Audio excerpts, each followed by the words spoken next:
C'était il y a 4 ans, mais sa voix en tremble encore.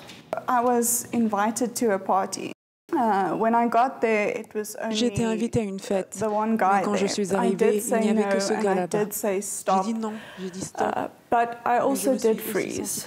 I did try and push the person off of me.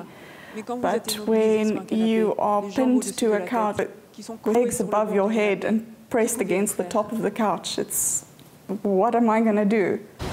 Elle a perdu son procès car elle n'a pas pu prouver qu'elle ne voulait pas de relations sexuelles. Et pour qu'un accusé soit condamné, il faut aussi prouver qu'il avait l'intention criminelle de violer. Le cas de cette jeune fille fait école à la Cour constitutionnelle car certaines ONG se basent sur son histoire pour changer la loi. L'initiative est partie de cette avocate qui assure que les textes sud-africains sont en retard par rapport au reste du monde. Son recours prendra au moins 3 ans.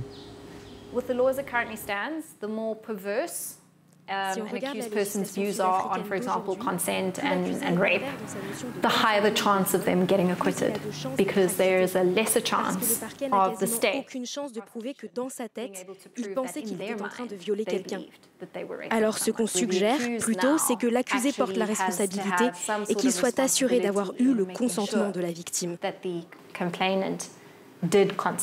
Si le nombre de viols augmente tous les ans en Afrique du Sud, le nombre de condamnations baisse, car la défense échoue souvent sur la notion de consentement. La plupart du temps, il ne s'agit pas de cas où on vous pointe un revolver sur la tempe ou un couteau sous la gorge. Il s'agit de situations presque banales où il n'y a jamais eu de consentement, mais qui arrivent au quotidien.